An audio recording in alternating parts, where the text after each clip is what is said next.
Hello everyone, welcome to decode with Priyo. और आज हम लोग जावा प्लेलिस्ट का डे 2 करने जा रहे हैं। आज मैं दो टॉपिक पढ़ाने वाला हूँ। पहला तो है कि हम लोग यहाँ पर मैं देखने वाले जेडी के जेआरई और जेवीएम के ऊपर, मतलब ये तीनों चीज़ क्या है। और उसके बाद हमारा जो वीएस कोड है, वीएस कोड मतलब हम लोग जो कोड एडिटर है, उस कोड एडिटर को हम लोग थोड़ा बहुत मॉडिफाई करने वाले हैं। अब मॉडिफाई क्यों करना है? क्योंकि हम लोग चाहते हैं कि हम लोग बहुत जल्दी जल्दी कोड कर पाए, और कोड करने के लिए हमारा जो कोड एडिटर है वो थोड़ा बहुत प्रोडक्टिव होना चाहिए। इसलिए आज हम लोग वीएस कोड का थोड़ा थोड़ा बहुत प्रोडक्टिव बनाएंगे। और साथ ही साथ आज हम लोग वीएस कोड को हमारे गिटहब के साथ कनेक्ट करने वाले हैं। मतलब आज से हम लोग जो भी कोड करने वाले हो, कोड ऑटोमेटिकली, मतलब ऑटोमेटिकली नहीं, आपको बस कुछ क्लिक करना होगा, उसके बाद वो आपके गिटहब पे वो पुश हो जाएगा, ताकि आपका कोड हर जगह एक्सेसिबल हो। तो यही दोनों चीज़ हम करने वाले। बट उससे पहले हम लोग थोड़ा बहुत रिवीजन कर लेते हैं कि पिछले वाले वीडियो में हम लोगों ने क्या किया था। तो पिछले वाले वीडियो में हम लोगों ने जाना था कि प्रोग्रामिंग लैंग्वेज क्या होता है, राइट। फिर हम लोगों ने यही किया था कि हम लोग जावा मतलब क्या होता है प्रोग्रामिंग लैंग्वेजेस के साथ। जावा एक बेसिकली प्रोग्रामिंग लैंग्वेजेस होता है। फिर हम लोग जावा के हिस्ट्री और जो भी मेरा फीचर्स था वो फीचर्स हम लोगों ने डिस्कस किया था। फिर हम लोगों ने जावा का स्ट्रक्चर समझा था। पर उस स्ट्रक्चर में थोड़ा बहुत कन्फ्यूजन था, क्योंकि मैंने बोला था कि स्ट्रक्चर का मतलब जावा जो स्ट्रक्चर है उसका हर एक कुछ कुछ पार्ट अभी नहीं, बाद में बताऊंगा। पर फिलहाल मैं अभी थोड़ा सा और मतलब डिटेल्स में बोलना चाहता हूँ। स्ट्रक्चर डिटेल्स में नहीं, बस जो भी मैंने पिछले वाले वीडियो में बोला था उसके साथ कुछ एड ऑन्स करना चाहता हूँ, ताकि आपके समय के साथ आप उसकी आदत बना लो कि हाँ जावा स्ट्रक्चर ऐसा होता है। तो मैंने क्या बोला था, हाँ, और एक चीज़ मैं पहले बता दूँ क्या क्या कवर किया था। फिर हम लोगों ने अपना पहला हेलो मतलब प्रिंटिंग किया था अपने कंपाइलर पे। और जो भी हम लोगों ने अभी तक किया था जावा प्रोग्राम, वो हमने CLI के थ्रू रन किया था। आज हम लोग क्या करने वाले हैं? आज हम लोग कमांड लाइन के साथ साथ हम कमांड लाइन आर्गूमेंट को भी देखने वाले हैं। ये क्या होता है? याद है मैंने आपको बोला था कि मेन मेथड के बाद यहाँ पर हम लोगों को क्या लिखना होता था, हमें स्ट्रिंग देना होता था। बेसिकली एक स्ट्रिंग एरे है, उसके बाद हमें कोई भी नाम, मान ली ARGS देना होता था। तो ये ARGS मैंने बोला था कि अभी के लिए मत देखो, हम इसको बाद में देखेंगे। ये चीज़ क्या है ये मैं बताने वाला हूँ, ठीक है। तो यही था पिछले वाले वीडियो में। तो आज पहले हम लोग बता लेते हैं कि CLI या तो कमांड लाइन आर्गूमेंट क्या होता है। तो पहले VS कोड पे चलते हैं और ध्यान से देखें, यहाँ पर लाइन नंबर 2 में ये जो स्ट्रिंग ARGS है इसकी मैं बात कर रहा हूँ। इसको हम लोग बोलते हैं आर्गूमेंट्स। अब आर्गूमेंट क्या है? आर्गूमेंट यही है कि मैंने आपको क्या बोला था कि हम लोग बेसिकली इंस्ट्रक्शन लिखते हैं, राइट। हम लोग यहाँ पर इंस्ट्रक्शन लिखते हैं, और वही जो मेरा इंस्ट्रक्शन है वो इंस्ट्रक्शन मेरा जो कंप्यूटर है वो कंप्यूटर समझ जाता है कि हाँ ये मुझे इस इंस्ट्रक्शन से फॉलो करवाना चाहता है। बट क्या मैं बोल सकता हूँ कि जो इंस्ट्रक्शन मैंने दिया है मे बी कोई और यूज़र कोई और एक अलग इंस्ट्रक्शन देना चाहता है, राइट। और मान लीजिए कि मैं यहाँ पर मैं देना चाहता हूँ कि तुम मेरा नाम प्रिंट करो। मेरा नाम क्या है? प्रियो। अब मान लीजिए कि आपका नाम है एलेक्स, अब आप एलेक्स प्रिंट करवाना चाहते हो। तो फिर क्या एलेक्स दोबारा वो सेम कोड लिखने वाला है कि जो मैंने अभी इस पर्टिकुलर फाइल पे लिखा है? ऐसा करना तो मेरा प्रोडक्टिव नहीं होगा, ना ही मैं अपने CPU को अच्छे से यूटिलाइज कर पाऊंगा। और हर एक यूज़र अपने खुद का नाम प्रिंट करने के लिए हर एक अलग अलग कोड बनाए, तो वो तो मेरा मेमोरी एफिशिएंट नहीं है, राइट। इसीलिए हम लोगों के पास आता है आर्गूमेंट्स। आर्गूमेंट क्या होता है? आर्गूमेंट बोलता है कि आप कोड लिखो, अगर कोड में कुछ आपको एडिशनल डेटा पास करना है ना, तो फिर उस पर्टिकुलर चीज़ को हम बोलेंगे आर्गूमेंट्स। मतलब जो भी आपने इंस्ट्रक्शन लिखा है वो इंस्ट्रक्शन तो एज इट इज़ चलेगा। मतलब मैंने आपको बोला कि आप यहाँ पर मैं लिखो आपका नेम को प्रिंट करो, पर आपका नेम क्या है? ये है आपका एडिशनल इन्फॉर्मेशन, और वही एडिशनल इन्फॉर्मेशन को हम लोग बोलते हैं आर्गूमेंट्स, ठीक है। अब एडिशनल इन्फॉर्मेशन देते कैसे हैं, ध्यान से देखना। इसीलिए मैंने बोला कि जो स्ट्रक्चर है उस स्ट्रक्चर को अच्छे से डिस्कस करने वाला हूँ। तो स्ट्रक्चर में क्या होता है कि सबसे पहले हम लोग को बनाना होता है क्लास, ठीक है। तो हम लोगों ने क्लास बना लिया, और क्लास के बाद हम लोग को देना होता है ब्लॉक। इसको हम बोलते हैं कोड ब्लॉक। मतलब मेरा जो भी चीज़ है वो पर्टिकुलर एक ब्लॉक के अंदर आधारित है। इसके अंदर की चीज़ें इसके बाहर एक्सेसिबल नहीं है, ठीक है। अब ये जो क्लास है, ये क्लास मेरा कहाँ पर एक्सेस हो सकता है? मतलब ये जो पर्टिकुलर मैंने क्लास बनाया, क्लास क्या था बताओ? एक टेम्पलेट था। तो टेम्पलेट कहाँ कहाँ यूज़ हो सकता है? उसके लिए हम लोग को देना होता था क्या? Access modifier. तो एक्सेस मॉडिफायर से हम लोग जान सकते थे कि ये जो पर्टिकुलर क्लास है वो पब्लिक है, प्रोटेक्टेड है, या तो प्राइवेट है, राइट। क्लास बनाने के बाद हम लोग को यहाँ पर में लिखना होता था मेथड। अब क्वेश्चन है, मैंने पिछले वाले वीडियो में मेथड नहीं बोला था क्या है, मैंने पिछले वाले वीडियो में इसको फंक्शन बोला था। अब एक चीज़ मैं बता दूँ, सी प्लस प्लस में मेथड और फंक्शन सेम होता है, क्योंकि आपको याद होगा कि पिछले वाले वीडियो में मैंने क्या एग्जांपल दिया था, कार का एग्जांपल दिया था, राइट। अगर मैं बताऊं कि ये जो कार है उस कार के अंदर कुछ फंक्शनैलिटीज़ है और साथ ही साथ कुछ एट्रीब्यूट्स है। अब ये क्या है भैया, फंक्शनैलिटीज़ और एट्रीब्यूट्स, मैं बताता हूँ, डोंट वरी। तो बेसिकली कोई भी अगर आप एक ब्लूप्रिंट बनाओ तो उसके अंदर दो चीज़ें होते हैं, एक है उसका एट्रीब्यूट और दूसरा होता है उसका बिहेवियर, ठीक है। अब क्वेश्चन है यही चीज़ क्या है, ये बेसिकली उप्स का कॉन्सेप्ट है, मैं बस थोड़ा सा जान लो ताकि ये ईजी हो जाए। अब एट्रीब्यूट क्या होता है, एट्रीब्यूट होता है जो चीज़ें हम लोग देख सकते हैं, मतलब क्या क्या होता है, जैसे मैं अगर बोलूँ कि एक कार में क्या होता है, 4 व्हील होता है, राइट।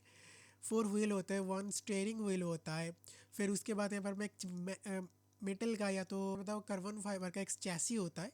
ये सारी चीज़ को हम बोलते हैं एट्रीब्यूट, ठीक है। नंबर ऑफ डोर्स हो गया, नंबर ऑफ सीट्स हो गया, इस चीज़ को हम बोलते हैं एट्रीब्यूट। तो फिर बिहेवियर क्या है, बिहेवियर बेसिकली आपका कार कैसे फंक्शन करता है। तो मान लीजिए एक बिहेवियर हो गया मेरा इंजन स्टार्ट। इंजन स्टार्ट मतलब जब भी मैंने मेरा इंजन को स्टार्ट किया तो फिर मेरे इस कार के अंदर क्या क्या चेंजेस है बताओ। पहली बात तो जो मेरा ऑयल टैंक है, ऑयल टैंक से इसके अंदर ऑयल आया, फिर यहाँ पर मैं एक छोटा सा स्पार्क जनरेट हुआ ताकि जो मेरा मोटर है या तो मैं बोलूँ जो भी मेरा पिस्टन हो, पिस्टन स्टार्ट हो सके, फिर मेरा इंजन ऐसे स्टार्ट हुआ।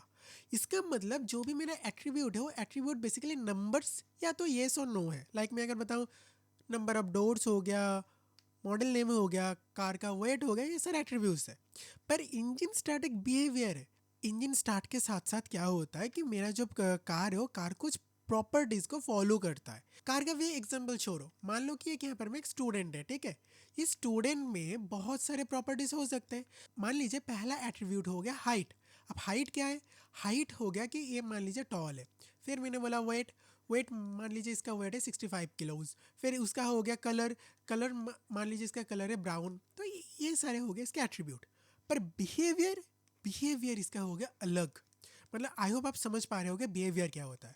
बिहेवियर अगर मैं बताऊं तो बिहेवियर क्या है, स्लीप।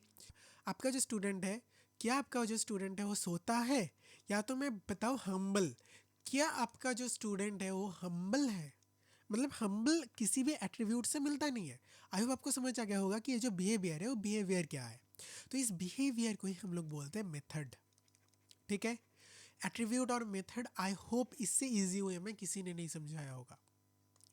तो मतलब जो भी नंबर ऑफ चीज़ें हैं जो लाइक कुछ चेंजेस वगैरह उतना कुछ नहीं होता उसको हम बोलेंगे एट्रीब्यूट, और जो कुछ ज़्यादा ही उसके पर्टिकुलर क्लास का बिहेवियर होता है उसको हम लोग बोलते हैं मेथड्स। तो मेथड क्या है, मेथड बेसिकली एक फंक्शन है। फंक्शन मतलब जो इस क्लास के मतलब इस क्लास के अंदर है। इसी मेथड का सबसे मोस्ट इम्पॉर्टेंट मेथड बोलूँ तो वो है आपका मेन मेथड, ठीक है। तो मेन मेथड कैसे डिक्लेयर करते थे बताओ, हम लोग इसके लिए करते थे पब्लिक स्टैटिक वॉइड, फिर हम लोग क्या बोलते हैं मेन कीवर्ड को यूज़ करते थे। फिर इसके अंदर हम कुछ चीज़ें लिखते थे और इसके बाद बेसिकली हम अपना जो कोड है वो कोड इसके अंदर लिखते थे, राइट। अब क्वेश्चन है ये क्या है, ये जो मैंने में लिखा है ये क्या है, इसको हम बोलेंगे आर्गूमेंट, ठीक है। और इसी आर्गूमेंट को हम लोग बोलते हैं कमांड लाइन आर्गूमेंट, ठीक है। अब ये क्या है, आप लोग को याद होगा कि ये जो मेरा मेन मेथड है वो मेन मेथड हमारे प्रोग्राम का स्टार्टिंग पोजीशन है। एक बात बताओ, अगर कोई भी मेरा इंजन है, इंजन को स्टार्ट करने के लिए मुझे बाहर से फोर्स करना होता है, राइट। कोई भी कार ऑटोमेटिकली स्टार्ट नहीं होता, हम लोग को मे बी स्टार्ट बटन पे क्लिक करना होता है या तो हम लोग को की को इंसर्ट करके उसको घुमाना होता है। इसीलिए जो मेरा मेन है वो मेन भी ऑटोमेटिकली स्टार्ट नहीं हो सकता, इसको स्टार्ट करवाना पड़ता है।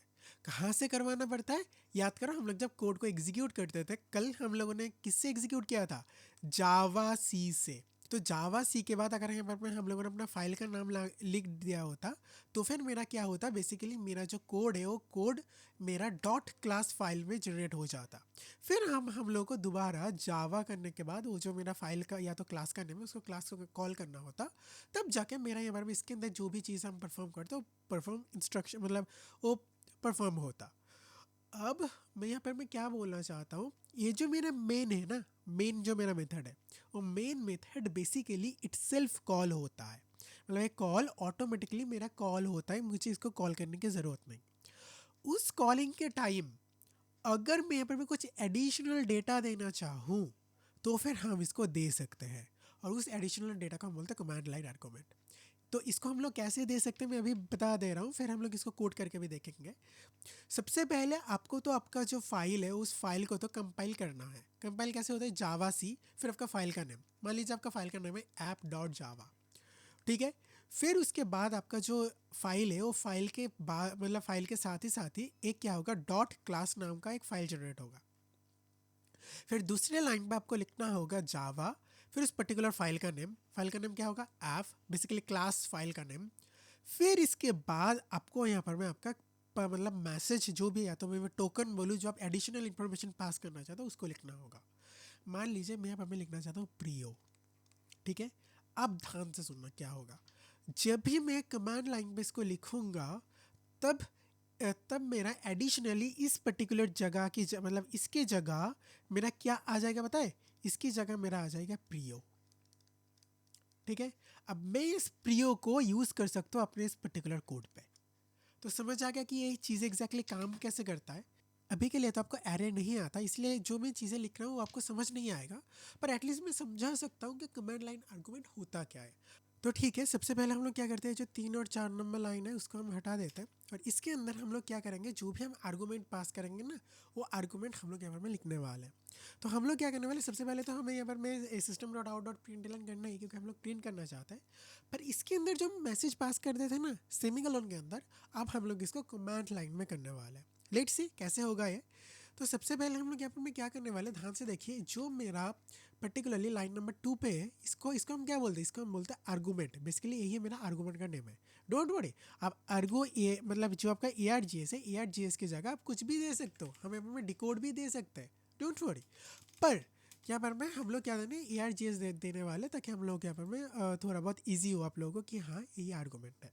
और ये आर्गूमेंट क्या है, अभी स्ट्रिंग एरे है तो आप लोगों को उतना कुछ जानने की ज़रूरत नहीं। मैं अभी के लिए बस हमें मान लो कि ये ए आर जी एस /0 देने से क्या होता है कि हम जो भी मैसेज अभी देने वाले हैं वो मैसेज पास हो जाता है, ठीक है। अब हम लोग हमें कुछ नहीं करने वाले, हम बस अपना कमांड टर्मिनल को ओपन करने वाला है। किससे होता है, कंट्रोल शिफ्ट बैकटिक्स। फिर हम लोग देखने वाले क्या हम उस डे 1 फोल्डर के अंदर है, नहीं, तो फिर हम लोग CD से हमारे डे 1 फोल्डर में जाएंगे। उसके बाद क्या होगा कि हम जो हमारा प्रोग्राम है उसको कंपाइल करेंगे। कैसे कंपाइल होता है, जावा सी फिर जो भी मेरा hello डॉट जावा है, हो गया कंपाइल। अब जब हम इसको रन करने वाले हैं ना, तब हम लोग करेंगे जावा फिर उस पर्टिकुलर फाइल का नेम। अब हम जो मैसेज इसको देने वाले हैं, लेट्स सी हम देने वाले इधर हेलो प्रियो। अब मैंने इसको इंटर कर दिया। अब ध्यान से देखो, मेरा यहाँ पर मैं मैसेज प्रिंट हो गया, हेलो प्रियो। अब अगर मैंने इस पर्टिकुलर जावा जो हेलो प्रियो की जगह अगर मैंने कुछ और कर दिया होता, लेट सपोज मैंने पर में क्या होता कि वेट अ मिनट, मैंने सपोज क्या होता हेलो डिकोडर, फिर अगर मैंने इसको एंटर किया होता तो फिर मैंने आता हेलो डिकोडर। तो क्या साबित हुआ कि हम कंपाइल टाइम मतलब कंपाइल करने का टाइम कोई भी अगर मैसेज पास करना चाहे तो वो मैसेज पर्टिकुलरली मेरा इधर आ जाता है और उसको हम लोग यहाँ पर यूज़ कर सकते हैं। तो क्लियर हुआ इतना, कमेंट लाइन आर्गूमेंट क्या होता है, गुड टू गो। अब जल्दी से चलते हैं JRE JVM और JDK के ऊपर। उसके लिए आप लोगों को बस कुछ नहीं करना, सबसे इजीएस्ट टॉपिक है और मैं ज़्यादा बोलूँगा इसके डिटेल्स में उतना भी जानने की ज़रूरत नहीं, बस चलिए मैं बहुत अच्छे से समझा दे रहा हूँ। सबसे पहले आप लोगों को जानना है आपका JDK। JDK क्या है, JDK को हम लोग बेसिकली बोलते हैं जावा डेवलपमेंट किट। अब जावा डेवलपमेंट किट क्या है, आप लोग टेनिस खेलते हो ना, अगर नहीं खेला होता तो आप लोगों का नाम तो सुना ही होगा टेनिस। तो टेनिस में क्या होता है कि आपके पास एक बैट होता है, राइट, और आपके पास एक टेनिस बॉल होता है, साथ ही साथ आपके पास एक गियर भी होता है। गियर मतलब आप कौन सा ड्रेस पहनने वाले हो ताकि आपका जो टेनिस खेलने के लिए आपका थोड़ा बहुत ईजी हो जाए। तो इस तीनों चीज़ों को अगर मैंने एक साथ मिला दिया तो फिर इसको हम बोलते हैं टेनिस किट। मतलब टेनिस किट में क्या क्या होता है, गियर होता है, एक बैट होता है, एक बॉल होता है, और कुछ भी और भी चीज़ होता है, वो वाटर बॉटल भी हो सकता है, जूते भी हो सकते हैं, बस मान लो ये सब कुछ को हम बोलते हैं किट। तो टेनिस किट क्या है, जो आपका टेनिस खेलने में मतलब ज़रूरी है, इसके बिना आप टेनिस खेल ही नहीं पाओगे, तो इसको हम बोलते हैं किट। इसी तरीके से जावा डेवलपमेंट किट का मतलब आप खुद गेस कर सकते हो। जावा एप्लीकेशन को डेवलप करने के लिए हमारे पास एक किट आता है, जिस किट के बिना हम लोग जावा को डेवलपमेंट मतलब जावा एप्लीकेशन को डेवलपमेंट नहीं कर सकते। नाउ इस किट के अंदर क्या क्या आता है, इस किट के अंदर टेनिस किट के अंदर तो बहुत कुछ आता है, बस इसके अंदर आता है मेरा JRE और आता है कुछ टूल्स। अब क्वेश्चन है टूल्स क्या है? टूल्स आप लोगों ने अभी अभी यूज़ किया होगा। मैंने अभी अभी यूज़ किया था ना जावा सी, याद है कंपाइल करने के टाइम जावा सी, इसका मतलब है जावा प्रोग्राम को कंपाइल करने के लिए। फिर होता है जावा, याद है? फिर मतलब जावा सी के बाद जावा यूज़ किया था, वो होता है रन करने के लिए। और भी होता है जेडीबी होता है, जो भी बेसिकली हमारा डिबग करने के लिए यूज़ होता है। ये सब कुछ चीज़ें होते हैं टूल्स। टूल्स बेसिकली आपके जावा प्रोग्राम को रन, कंपाइल, डिबग, ये मतलब डिबग, फिर आता है डॉक्यूमेंटेशन, ये सब कुछ के लिए यूज़ होता है हमारा जेडीके। जेडीके बेसिकली आप लोगों को एक टूल्स प्रोवाइड करते हैं ताकि आपका जो जावा प्रोग्राम रन हो सके, कंपाइल हो सके, डिबग हो सके, उसका डॉक्यूमेंटेशन हो सके, ये सब कुछ इसके साथ होता है। और आता है लेके आता है जेआरई। अब जेआरई क्या है? जेआरई बेसिकली होता है जावा रन टाइम एनवायरनमेंट। क्या बोला मैंने? जावा रन टाइम एनवायरनमेंट। तो आप लोगों को नाम से ही समझ आ गया होगा कि बेसिकली जेआरई आपको प्रोवाइड करता है एक इन्वायरमेंट, अपना जो जावा है वो जावा कोड को अच्छे से लिख पाओ। लाइक अगर मैं बात बोलूँ, अगर आप मान लीजिए टेनिस खेल रहे हैं, ठीक है, तो टेनिस खेलने के लिए इन्वायरमेंट कैसा होना चाहिए बताओ? पहली बात तो आपके पास एक टेनिस कोर्ट होना चाहिए, ठीक है, राइट। फिर टेनिस कोर्ट के बाद आपका जो वेदर है वो वेदर अच्छा खासा होना चाहिए ताकि आपका यहाँ में कोई भी चीज़ें ना आए। साथ ही साथ लाइक अगर मैं बोलूँ तो आपका हेल्थ, जो भी आपका हेल्थ है वो हेल्थ ठीक होना चाहिए, तब जाके आप टेनिस खेल पाओगे। तो ये सारे चीज़ें, जो चीज़ें आपको टेनिस खेलने के लिए ज़रूरी है, इसको हम लोग बोलते हैं इन्वायरमेंट। और वही एनवायरनमेंट प्रोवाइड करता है जावा रन टाइम एनवायरनमेंट। मतलब जावा रन टाइम में कंपाइल होने के लिए जो जो चीज़ें ज़रूरी है उसको हम लोग बोलेंगे जावा रन टाइम एनवायरनमेंट। आप टेनिस खेलने के लिए तो ये सारी चीज़ें ज़रूरी है, पर जावा रन करने के लिए क्या क्या ज़रूरी है उसको पहले हम लोग जान लेते हैं। तो जावा रन टाइम एनवायरनमेंट आपका लेके आता है कुछ चीज़ें। पहला तो हो गया आपका जावा पैकेज क्लासेस। अब जावा पैकेज क्लासेस के ये तो मैंने आपको नहीं बोला था। जावा पैकेज क्लासेस बेसिकली होता है कि आपके पास ना कुछ इनबिल्ट पैकेज होता है। अब पैकेज क्या है? पैकेज मान लीजिए हाँ वही जो आप समझ रहे हो, एक डब्बा होता है जिस डब्बा के अंदर कुछ चीज़ें होता है, लाइक इसके अंदर कुछ इनबिल्ट कोड होता है। हम लोग डोंट वरी, पैकेज के ऊपर डिटेल्स में डिस्कस करने वाले हैं। जिस कोड को आप लोग अपने जावा प्रोग्राम को यूज़ कर सकते हो, जावा प्रोग्राम में यूज़ कर सकते हो। लाइक सपोज अगर मैं बोलूँ कि आप एक कैलकुलेटर बनाना चाहते हो, आप कैलकुलेटर बनाने के लिए आपके पास कुछ होता है like plus minus division multiplication, ये सारे कॉमन चीज़ है। पर अगर आप साइंटिफिक कैलकुलेटर बनाना चाहते हो तो उसमें तो ये सारे कॉमन चीज़ ऑलरेडी है। तो अगर किसी ने एक बेसिक कैलकुलेटर बना डाला और बस आपको क्या करना है, उसको अपने मेन कोड में यूज़ करना है, उसको ही हम लोग बोलते हैं, इस चीज़ को हम लोग बोलते हैं बेसिकली पैकेज। मतलब एक बंदा ने कुछ तो पैकेज बनाया है, उसके चीज़ों को हम अपने अपने खुद के कोड में यूज़ कर सकें, इसको हम बोलते हैं जावा पैकेज क्लासेस। मतलब ये कुछ आपको इनबिल्ट क्लासेस प्रोवाइड करता है आपके कोड में हेल्प करने के लिए, ताकि आपको सेम कोड दोबारा ना लिखना पड़े, आप अपने मेन काम पे ही फोकस कर सको। दूसरा होता है थोड़ा बहुत रन टाइम लाइब्रेरी। ये भी हम लोग कभी फुर्सत में डिस्कस करेंगे। अभी के लिए बस मान लो कि एक ऐसा लाइक प्री कंपाइल लाइब्रेरीज होता है जो बहुत ही ज़्यादा इसेंशियल होता है आपका जावा एप्लीकेशन को रन करने के लिए। इसके अंदर क्या क्या आता है? मान लीजिए इनपुट आउटपुट हो गया, फिर होता है नेटवर्किंग, फिर हो गया आपका जो डेटाबेस, मतलब किसी को भी अगर आप किसी भी डेटा को फेच करना चाहते हो तो डेटाबेस एक्सेस, ये सब कुछ आता है रन टाइम लाइब्रेरीज में, ताकि आप लोग जावा के कोड को अच्छे से यूटिलाइज कर पाओ। और the most important part, J R E लेके आता है जे वी एम। ठीक है, अब जे वी एम क्या है? जे वी एम है, मैंने थोड़ा बहुत भी बोला था, जे वी एम होता है जावा वर्चुअल मशीन। अब ये क्या है, ध्यान से सुनना। आपको याद होगा कि मैंने जेडी के, जो जेडी के था, जेडी के आपको क्या कहते हैं, प्रोवाइड करते हैं टूल्स। उस टूल्स में से एक टूल्स है जावासी। जावासी क्या करता है, आपका जो भी कोड है जो डॉट जावा फाइल में है, वो उसको मतलब ट्रांसफॉर्म करता है किससे, आपका dot class like byte code में। एक फाइल है, एक फाइल है, वो इसको डॉट क्लास बाइट कोड में परफॉर्म करता है, मतलब परफॉर्म नहीं, ट्रांसफॉर्म करता है। और यही बाइट कोड को अपने खुद के मिशन डिपेंडेंट कोड में ट्रांसफॉर्म करने का काम करता है जेवीएम। मतलब बाइट कोड तो जनरेट हो गया, पर उस बाइट कोड ना आपको कौन से प्रोसेसर्स के लिए आपका जो बाइनरी जनरेट होगा वो काम करता है जेवीएम। भैया समझ नहीं आया, अच्छे से समझाओ। मैंने क्या बोला कि आपका जो डॉट जावा है, डॉट जावा को डॉट क्लास फाइल में ट्रांसफॉर्म करने के लिए यूज़ होता है जेडीके, और उस डॉट क्लास को बाइनरी में कन्वर्ट करने के लिए यूज़ होता है जेवीएम। इसका मतलब जेवीएम सबसे पहले आपको प्रोसेसर को देखेगा कि आपका प्रोसेसर कौन सा है, उस प्रोसेसर्स के अकॉर्डिंग वो आपके डॉट क्लास को बाइनरी में कन्वर्ट करेगा, या तो मैं बोलूँ मशीन डिपेंडेंट कोड में। ठीक है, इससे क्या हुआ, इससे आपका जो भी डॉट क्लास नाम का आपने जो फाइल बनाया था, वो फाइल बेसिकली आपका एक मशीन इंडिपेंडेंट में जनरेट हुआ। इसका मतलब आपका जो जेवीएम है वो जेवीएम मशीन डिपेंडेंट है। भैया अभी आपने बोला मशीन इंडिपेंडेंट है और फिर आप बोल रहे हो मशीन डिपेंडेंट है, समझ नहीं आ रहा। हाँ, मैंने सही बोला, जो भी आपका प्रोसेसर्स है ना, उस प्रोसेसर्स के अकॉर्डिंग जेवीएम डिपेंड है। मतलब आपका जेवीएम का खुद के प्रोसेसर के ऊपर डिपेंडेंट है। अगर आपका प्रोसेसर अलग हुआ तो फिर ये जो बाइनरी जनरेट होगा वो अलग जनरेट होगा। इसीलिए आपका जो जेवीएम है वो फुल्ली डिपेंडेंट है आपके प्रोसेसर्स के ऊपर। इसीलिए मैंने बोला जेवीएम होता है मशीन डिपेंडेंट। बट जेवीएम आपका जावा को बनाता है मशीन इंडिपेंडेंट, क्योंकि आप कोड करो, आप डॉट क्लास जनरेट करो, उससे कोई फ़र्क नहीं पड़ता। मैं कोई भी मशीन हो, मैं उसको उस पर्टिकुलर प्रोग्राम को रन कर दूंगा उस पर्टिकुलर मशीन पे। This is the power of JVM. तो थोड़ा बहुत आई होप लोगों को समझ आ गया होगा कि क्या होता है। एक अच्छा खासा ड्राइंग कर लेते हैं ताकि आप लोगों को ये भी चीज़ें बहुत अच्छे से समझ आ जाए। तो ज़रा समझ लेते हैं मैंने क्या बोला, कि जो भी मेरा जेडीके हो, जेडीके दोनों चीज़ें प्रोवाइड करता है।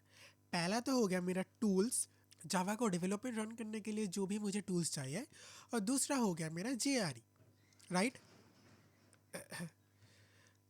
तो पहला तो हो गया मेरा टूल्स और दूसरा हो गया मेरा जेआरई। और जेआरई मुझे क्या प्रोवाइड करते हैं, तीन चीज़ें। अब ये तीन चीज़ें क्या क्या है समझ लेते हैं। पहला तो हो गया मेरा जेवीएम, दूसरा हो गया मेरा जो भी मेरा पैकेज क्लासेस है, और तीसरा हो गया मेरा रन टाइम लाइब्रेरीज। मैं यहाँ पर मैं थोड़ा बहुत लिख दे रहा हूँ। पहला तो हो गया मेरा क्लासेस, जो भी मेरा पैकेज क्लासेस है। दूसरा हो गया मेरा रन टाइम जितनी भी सारे लाइब्रेरीज है, एल लिख दे रहा हूँ। और तीसरा हो गया मेरा जेवीएम। और इस जेवीएम के अंदर हम क्या करते हैं, जो भी मेरा बाइट कोड है वो बाइट कोड जनरेट होता है मेरा बाइनरी कोड में। तो क्या समझ आया, जेडीके लेके आता है आपके पास दोनों चीज़ें, टूल्स और जेआरई। जेआरई लेके आते हैं तीन चीज़ें, क्लासेस, रन टाइम लाइब्रेरीज और जेवीएम। और जेवीएम होता है आपका सैंडबॉक्स, जिसके अंदर आपका बाइट कोड जनरेट होता है, बाइनरी कोड है उसमें। तो आई होप आप लोगों को समझ आ गया हो कि जेडीके, जेआरई, जेवीएम क्या है। तो जल्दी से इसको कर लेते हैं टेक। तो फिर इसी तरीके से हम लोग, हमारा पहला जो इंट्रोडक्शन टू जावा था वो मेरा ख़त्म हो गया। अब जल्दी से जल्दी वी एस कोड को और वी एस कोड को थोड़ा बहुत सेटअप कर लेते हैं, ताकि हम लोग आगे वाले जितने भी सारे काम करने वाले हो काम बहुत ज़्यादा ईजी हो जाए। पहला काम है मुझे वी एस कोड पर गिटहब को एक्सेस करना है। उसके लिए क्या करना होगा, आप यहाँ पर मैं इस जो बॉक्स है इसका बोलते एक्सटेंशन, इसमें जाके यहाँ पर मैं क्लिक करो गिटहब। ठीक है, गिटहब क्लिक करने के बाद ही आपको यहाँ पर में पहला ही ऑप्शन जो आ जाएगा वो होगा, सॉरी ये वाला नहीं, आपके पास एक आ जाएगा पुल, ये वाला गिटहब पुल रिक्वेस्ट। इसको जाके आपको कर लेना इंस्टॉल। अब जब इसको इंस्टॉल हो जाए तब भी आप गिटहब को यूज़ नहीं कर पाओगे। क्यों? क्योंकि आपके पास यहाँ पर में होना चाहिए साइन इन गिटहब के थ्रू। तो सबसे पहले हम लोग यहाँ पर में देखिए, यहाँ पर में ऑप्शन भी से हो रहा है sign in with GitHub to use GitHub pull request. तो हम लोग यहाँ पर में जल्दी से जाके पहले इसके साथ इसको साइन इन कर लेते हैं। तो हम लोग मेक श्योर कि आपके पास एक गिटहब अकाउंट हो, अगर नहीं हो तो जल्दी क्रिएट कर लो। हम कंटिन्यू में क्लिक करेंगे। यहाँ पर मैं कुछ देखिए, मेरा जो वी एस कोड था वो वी एस कोड मेरा सिंक हो चुका है किससे, गिटहब से। Now here you can see that यहाँ पर मेरा नाम आ रहा है, जो कि मेरा बेसिकली गिटहब में काम कर रहा है। साथ ही साथ मेरा यहाँ पर में एक साइन भी आ चुका है जिसका नाम है सोर्स कंट्रोल। इससे हम लोग क्या होता है कि हमारा जो गिटहब है वह क्लियर हो जाता है। नाउ सबसे पहले हम लोग क्या करने वाले हैं, ध्यान से देखना। ये जो मेरा जावा कोड है, मैं इसको अपने इनिशियल जो आपका सिस्टम है उस सिस्टम में स्टोर करना चाहता हूँ। उसके लिए आपको यहाँ पर इनिशियलाइज रिपोजिटरी में क्लिक करना है। और आप क्लिक कर पाओ तो भी ठीक है, अगर नहीं भी क्लिक कर पाओ तो फिर आपको बस आपके टर्मिनल पे जाना है। टर्मिनल में जाने के बाद आप बस आपको यहाँ पर लिखना है गेट इनिट। ठीक है, ये जो आपका काम करता है, और उसको जब हमने अपने क्लिक किया था दोनों ही सेम काम करता है। सो डोंट वरी, बिल्कुल चलने की ज़रूरत नहीं। अब ध्यान से देखना, यहाँ पर क्या हुआ है, सबसे पहले आपको यहाँ पर मैं दिखेगा हेलो क्लास के नाम से, मतलब हेलो क्लास और हेलो डॉट जावा के नाम से। ये दोनों आपने चेंजेस किया है, जो चेंजेस आपके सिस्टम में अपडेट नहीं हुआ उसको बस आपको प्लस में क्लिक करना है, इसको भी आपको प्लस में क्लिक करना है। या तो सीधी बात बोलूँ तो चेंजेस के ऊपर ही आपको प्लस बटन दिखेगा, उसको आपको क्लिक करने से क्या होगा कि आपका दोनों ही चेंजेस सेटअप हो चुका। फिर आपको यहाँ पर मैसेज देना मैंडेटरी है। मान लीजिए मैंने यहाँ पे दिया है डिकोडर, फिर मैं यहाँ पे इसको कर दे रहा हूँ कमिट। अब ध्यान से सुनना, यहाँ पर देखो कि मेरा जो पब्लिश हुआ है वो मेरा मास्टर में हुआ है। अब बहुत सारे लोगों को नहीं पता मास्टर क्या है। मास्टर है आपका लोकल ब्रांच, मतलब आपका लोकल जो स्टोरेज है, लोकल स्टोरेज का मेन स्टोरेज है मास्टर, उसके अंदर स्टोरेज हुआ है। हम लोगों को इसको मतलब कमिट करना है कहाँ, गिटहब पे। तो फिर आपको क्या करना होगा, जो आपका लोकल ब्रांच है उसको आपके गिटहब के साथ इसको कनेक्ट करना होगा। उस कनेक्टिंग मतलब उस कनेक्शन के लिए यूज़ होता है क्या, पाइपलाइन। और उस पाइपलाइन को हम लोग इधर बोलते हैं रिमोट। तो आपके पास रिमोट में क्लिक करना है और ऐड रिमोट में क्लिक करना है। आप ध्यान से देखना, और यहाँ पर आपको अपलोड करना है कि आपका जो रिपोजिटरी है उसका लिंक। आप रिपोजिटरी तो मैंने अभी बनाया नहीं, तो जल्दी से आप हम लोग चलते हैं मेरे ब्राउज़र पे और अब जल्दी से गिटहब को ओपन कर लेते हैं। ठीक है, तो हम लोगों ने यहाँ पर अपना जो गिटहब है उस गिटहब को ओपन कर लिया। फिर आपको गिटहब पे जाने के बाद यहाँ पर मैं दिखाई देगा प्लस आइकन, इसमें क्लिक कीजिए, फिर न्यू रिपोजिटरी में क्लिक कीजिए। ठीक है, यहाँ पर आपका लाइक रिपोजिटरी का नाम देना है। हम लोग लेट्स सी इसको हम देने वाले हैं डिकोड विथ जावा। अब इसको जाने के बाद यहाँ पर आप चाहिए तो डिस्क्रिप्शन दे सकते हैं, मैं अभी के लिए इसको छोड़ दे रहा हूँ। ऐड रेडमी फाइल में भी चाहिए तो आप ले सकते हैं। फिर हम अपने क्रिएट रिपोजिटरी में क्लिक कर दे रहे हैं। Now here you can see that ये जो आपका जनरेट हुआ है ना, यहाँ पर मैं गिटहब, फिर आपका गिटहब का प्रोफाइल नेम, फिर डिकोड विद जावा, ये है आपका पर्टिकुलर गिटहब जो भी अपने रिपोजिटरी बनाया उसका लिंक। तो बस इसको हमें कॉपी कर लेना है। फिर जाने के बाद जो भी हमने यहाँ पर क्लिक किया था, यहाँ पर मैं क्लिक कीजिए, देखिए सोर्स कंट्रोल है, इसमें क्लिक करने के बाद रिमोट में जाइए, फिर ऐड रिमोट में जाके यहाँ पर आप कर दीजिए इसको पेस्ट। फिर यहाँ पर ऐड रिमोट फ्रॉम यूआरएल में क्लिक कर दीजिए। रिमोट का नेम यहाँ पर मैं आप दे सकते हैं, लेट्स से हम लोग यहाँ पर देने वाले हैं डिकोड विथ प्रियो। फिर हम यहाँ पर एंटर कर देंगे। नाउ जब मेरा हो जाए तब यहाँ पर बोल रहा है क्या आप इसको गिटहब को फेच करना चाहते हैं, बिल्कुल जी करना चाहते हैं। फिर आप यहाँ पर मैं मे भी थोड़ा बहुत टाइम ले सकते हैं आपका पूरा सेटअप होने में। अब ध्यान से सुनना, अब मैं अगर मैं कोई भी मैसेज दे सकता हूँ, और अगर मैंने पब्लिश ब्रांच को क्लिक कर दिया तो फिर ये ब्रांच मेरा पब्लिश हो जाएगा कहाँ, गिटहब पे। तो लेट से मैं यहाँ पर मैं जस्ट अभी लिख रहा हूँ, मैंने यहाँ पर मैं अपडेट किया है, फिर मैं यहाँ पर मैं पब्लिश ब्रांच कर दे रहा हूँ। नाउ अब बस थोड़ी देर वेट कीजिए। Here you can see that आपका जो भी आपने यहाँ पर में किया था वो फाइल आपका गिटहब पे अपलोड हो चुका। डू यू वांट टू सी, बस अपने गिटहब में जाइए और बस इसको रिफ्रेश कीजिए। रिफ्रेश करने के बाद यहाँ पर मैं आप ध्यान से देखिए, यहाँ पर मैं एक ऑप्शन आ गया होगा मेन ब्रांच और इसके साथ आ गया होगा मास्टर। इसमें आप क्लिक कीजिए तो फिर आप देख सकते हैं आपका जो फोल्डर है वो फोल्डर यहाँ पर में आ गया। तो क्या हुआ मैं बता दूं कि आपके पास दोनों ब्रांच है, एक मेन ब्रांच है और मास्टर ब्रांच है। अब चाहो तो मास्टर ब्रांच को यहाँ पर मैं डिफ़ॉल्ट ब्रांच बना सकता हूँ, पर मैं बोलूँगा कि रहने दीजिए। फिर ये जो चीज़ है आपका फोल्डर जनरेट होकर आ गया। अब डे 1 में जाए तो फिर आप देख सकते हैं कि हाँ इधर आपका कोड आ गया। तो ठीक है, ये चीज़ आई होप आप लोग को समझ आ गया होगा कि अब आपको बस कुछ नहीं करना, आपको बस हमें अपने ये जो चीज़ें इसको आप दूर कर सकते हो। आपको बस अब यहाँ पे बिंदास कोड करना है। कैसे, suppose that I want to make another folder which is day 2, और इस डे 2 में हम लोगों ने क्या किया था बताओ। डे 2 में बस जो भी मेरा कोड था सेम कोड रिपीट हुआ था, बस कमांड लाइन के थ्रू। तो हम बेसिकली करने वाले कंट्रोल सी, एंड इसके बाद इसमें जाने के बाद हम लोग यहाँ पर में एक फ़ोल्डर बनाने वाले हैं, लेट्स सी, जिसका नाम है args.java। बेसिकली हम लोग अपना आर्गूमेंट करना चाहते हैं ना, args।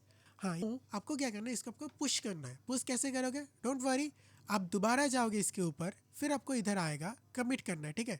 बट मेक श्योर कि आपको इधर चेंजेस में क्लिक करना है, तभी जाके जो भी चेंजेस आपने किया है वो चेंजेस इधर आ जाएगा। फिर यहाँ पे लेट्स सी इसको हम दे रहे हैं अपडेट 2, फिर हम यहाँ पे कमिट कर देंगे। फिर दोबारा आएगा, क्या आप इसको सिंक करना चाहते हो, बिल्कुल जी, हम अपने दोबारा लिखना चाहते हैं कि हम लोग इसको सिंक करना चाहते हैं अपडेट 2 के साथ। सिंक कर दिया, यहाँ पर मैं कुछ ऐसा बोला, फिर जब इसको ओके में क्लिक कर दीजिए। अब ध्यान से देखना क्या होगा, बस ये कमिट हो गया। अब जब मैं यहाँ पर मैं जाऊँगा दोबारा, और ये जो मेरा पर्टिकुलर रिपोजिटरी में मैं मेरे मास्टर ब्रांच पे जाऊँगा। मास्टर ब्रांच में जाने के बाद आप देख सकते हो कि डे 2 ऐड हो चुका। डे 2 के अंदर आपका जो जावा का कोड है वो जावा कोड इसके अंदर है। तो क्या क्लियर हुआ, क्या ये मुश्किल था, नहीं भाई ये तो बहुत आसान था। अब बस आपको कुछ नहीं करना, मैं आपको बोलूँगा कि ध्यान से देखना। आप यहाँ पर मैं आपका जो को पायलट है, को पायलट भी यहाँ पर मैं आपका जनरेट हो गया।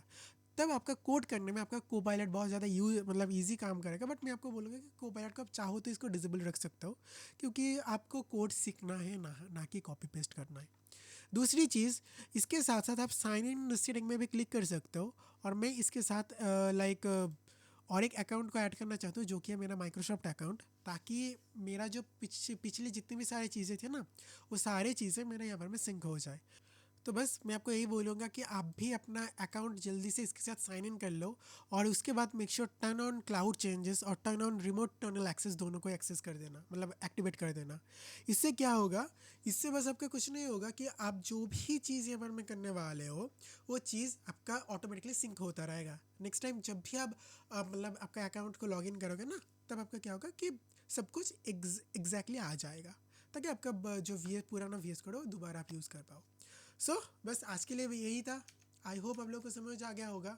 जो भी मेरा ये पेज बेसिकली होस्ट हो रहा है, तो आप लोग जाके मेरा लिंक्डइन और गिटहब को भी फॉलो कर सकते हो।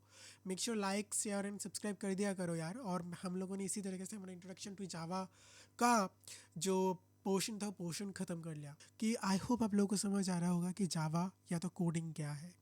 डोंट वरी, धीरे धीरे बहुत कुछ चीज़ें बाकी है यार, बस थोड़ा सब्र करो। गारंटी के साथ बोल सकता हूँ, जब हम लोग ये आखिरी वाला चीज़ को टिक करने वाले हैं ना, तब आप पूरी तरीके से जावा सीख जाओगे। तो बस यही था आज के लिए, बस इतना ही था। मैं हूँ आप लोगों का होस्ट प्रियो, और आप देख रहे थे डिकोड विद प्रियो। तो मिलते हैं नेक्स्ट वाले वीडियो में, तब तक के लिए बाय बाय।